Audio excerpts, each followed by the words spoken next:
Mari saling mendukung satu dengan yang lain. Kalau ada yang perlu ditegur, ditegurlah dengan kasih, dan bukan sebuah kemarahan atau kekecewaan yang berujung kepada meninggalkan persekutuan.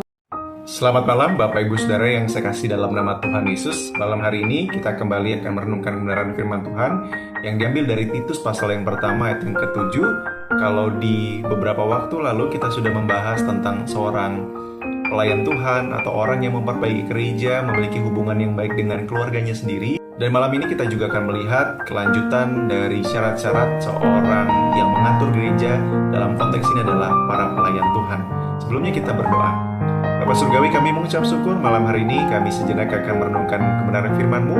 Biarlah Tuhan menolong hamba-Mu, Engkau yang sudah memilih, dan juga setiap kami akan mendengar untuk bersama-sama sebagai umat pilihan Allah mengerjakan tugas panggilan kami dengan cara yang benar sesuai dengan apa yang Tuhan maksudkan. Di dalam nama Tuhan Yesus kami berdoa. Amin. Titus 1 ayat yang ke-7 berkata, sebab sebagai pengatur rumah Allah, seorang penilik jemaat harus tidak bercacat, tidak angkuh, bukan pemberang, bukan peminum, bukan pemarah, tidak serakah. Di bagian ini kita bisa melihat bahwa kata pelayan atau penilik jemaat adalah seorang pengawas. Dan syarat pertama adalah mereka tidak bercacat, atau diartikan dengan mereka tidak dapat dituduh.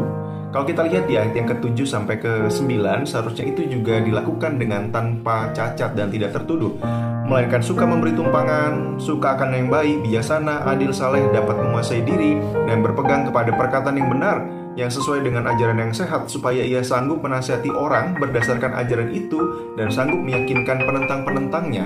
Itu berarti mereka harus memiliki integritas yang sangat kuat, memiliki pendirian yang teguh, memiliki wawasan yang luas, dan juga memiliki pengajaran yang sehat dan dapat dipertanggungjawabkan. Yang kedua adalah mereka tidak boleh angkuh.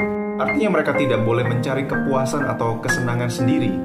Mereka juga tidak boleh memaksakan hak atau pendapat mereka dan mengabaikan hak atau pendapat orang lain. Yang ketiga, mereka disebut tidak boleh menjadi seorang pemarah. Dan kalau kita pikirkan dan renungkan, hal ini sangat tepat. Karena bagaimana mungkin seorang yang mudah dan gampang, atau dalam kata lain, sebagai seorang yang pemarah, dapat mengelola sebuah kepercayaan yang besar seperti mengelola rumah Tuhan. Ini bukan berarti kita tidak bisa marah atau tidak boleh marah. Tetapi ketika cara penyelesaian segala sesuatu adalah dengan marah, itu yang dianjurkan tidak boleh dimiliki di dalam karakter seorang penilik jemaat atau pengawas. Dalam kaitan ini adalah seorang pelayan Tuhan. Dan kata yang paling tepat adalah tidak boleh atau bukanlah seorang pemberang. Dan dikaitkan dengan hal itu, bagaimana mungkin ketika ada orang yang memimpin sebuah jemaat melakukan kekerasan dengan pukulan atau perkataan yang kasar ketika menyelesaikan persoalan-persoalan yang dihadapi oleh jemaat atau dirinya sendiri di tengah-tengah keluarganya sendiri. Itu berarti hal semacam ini mengabaikan tugas dan peran penting di dalam mengelola sebuah gereja atau jemaat, yaitu berdasarkan kasih. Dan ketika siapapun juga, baik penilik jemaat, hamba Tuhan, jemaat itu sendiri, ketika menyelesaikan persoalan dengan sebuah kekerasan dalam tindakan ataupun perkataan, mereka seharusnya tidak diberi tanggung jawab untuk menjadi seorang pengawas dalam gereja. Selanjutnya, mereka bukanlah seorang pemabuk. Jelas ini mengacu kepada penyalahgunaan alkohol. Dan ketika seseorang sudah dalam keadaan mabuk, bagaimana dia bisa mengendalikan dirinya, apalagi memimpin sebuah keluarga atau jemaat. Dan di bagian terakhir, di bagian ini adalah mereka bukan orang-orang yang serakah. Pejabat gereja tidak diperbolehkan mencari keuntungan dengan cara yang memalukan, mencari keuntungan dengan jabatannya.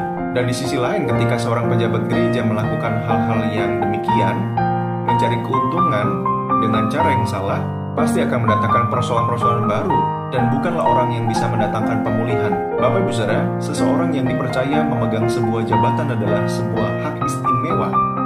Tetapi di sisi lain ada tanggung jawab besar yang perlu dipegang teguh. Dan orang-orang yang dipercaya untuk mengelola sebuah gereja, bahkan memperbaiki di dalamnya, adalah orang-orang yang memiliki karakter yang kuat, memiliki karakter yang benar. Karena itu, siapapun kita, baik hamba-hamba Tuhan, baik jemaat, mari saling mendukung satu dengan yang lain. Kalau ada yang perlu ditegur, ditegurlah dengan kasih, dan bukan sebuah kemarahan atau kekecewaan yang berujung kepada meninggalkan persekutuan.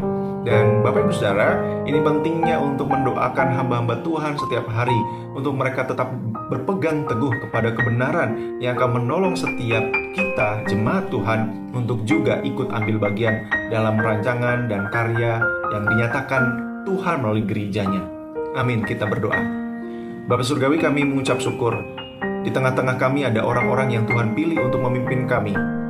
Siapapun mereka, bahkan juga secara khusus orang-orang yang memegang jabatan tertentu di dalam sebuah persekutuan. Baik itu hamba Tuhan, gembala sidang, asisten, para pekerja gereja, bahkan juga perancang gereja, dan orang-orang yang dipercaya untuk menjadi ketua-ketua komisi, ketua sekolah minggu, ketua KPW. Tuhan menolong mereka semua dengan tugas tanggung jawab yang tidak mudah, supaya sungguh Engkau memberkati mereka, memproteksi dengan perlindungan daripada Engkau. Terus diberkati Tuhan. Kami rindu supaya pemimpin-pemimpin kami adalah pemimpin-pemimpin yang sungguh-sungguh seperti yang Tuhan inginkan. Dan di sisi lain, kami juga terus mendukung mereka. Ketika mereka melakukan kesalahan-kesalahan, kami rindu untuk mendekati dan menegur dengan dan di dalam kasih, serta mendorong mereka untuk terus hidup seperti yang Tuhan mau. Terima kasih Tuhan. Kami percaya kami adalah persekutuan di tengah-tengah orang-orang yang tidak sempurna, tetapi kami juga rindu untuk berproses hari lepas hari, untuk saling mendukung satu dengan yang lain dengan kasih, dengan pengampunan, sehingga karya Tuhan dinyatakan dan kami mengerjakannya dengan sebaik-baiknya.